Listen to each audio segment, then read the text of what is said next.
Hello guys, in this video we will demystify Spring Boot.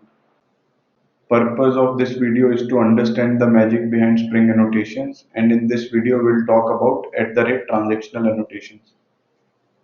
Let's see this by the purpose or through code, right? So currently I have created one application for you guys to understand the Spring Boot application, right? It has a test controller which has a function do transaction which calls a test service do transaction method, right? And by checking how the code exactly works in Spring Boot, we will see where the actual transaction gets generated in Spring Boot. So let me start the application.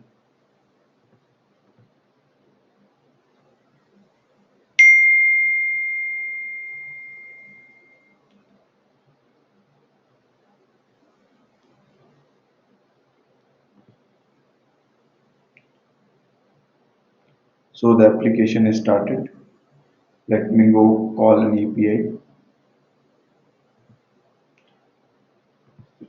Now let's just go to the debug mode, right? So, as you guys know, whenever we ask Spring to create any service or controller object directly, it doesn't give us the object of the main class. It always gives us a proxy class, right?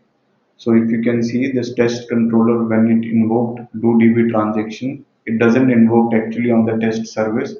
It invoked on a proxy class, whose code we can't see right now, but we'll see it later. So what this proxy class does is whenever this 2DB transaction calls, it tries to create a cglib method invocation, and it has what all invocations to be intercepted, what all interceptors to be applied before calling the actual method. So in this case, because we have only one interceptor which is at the rate transactional, so uh, the interceptors to be applied is only transaction interceptor. So this is the class. You can go to this class by in Eclipse. You can control Shift T and see transaction interceptor. You can go to this class. Right. So in our case, let's see where this transaction gets created.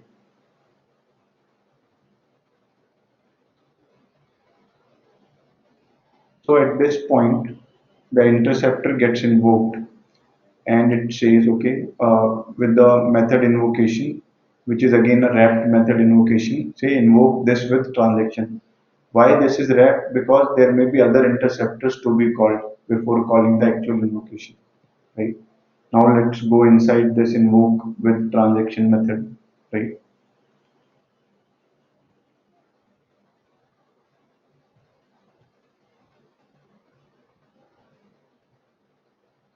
Now within this we can see at this point it is creating at the rate transaction, at the actual transaction, right? Now let's just go into this.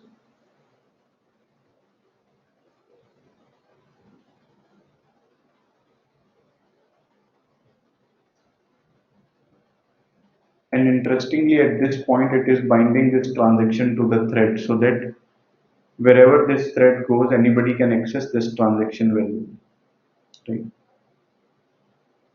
Now, after this transaction has been intercepted by this guy, now it will try to call the original proxy to see if there are any other invocations to be intercepted, or I can directly call the function. In our case, because there are none, so again it will come back to see is there any invocation. Because there is none, it will actually invoke the actual function which comes to this class. Now let me show you the disassembled bytecode of the proxy class which was generated by Spring Boot. And let's see the do transaction function. If you see, this is the do transaction function in the disassembled code. And you can see here, rather than calling the actual function, it is actually giving method interceptor to intercept the original function invocation, right? And this is where our entire loop started. Now let's just revise this. Our proxy goes to a class which creates a cglib method invocation object. which has the list of all the interceptors to be applied and from where our transactional interceptor is being applied. So I think by now you have a good understanding of how these annotations actually gets implemented within Springs. Thanks guys. Thanks for watching the video. Thank you.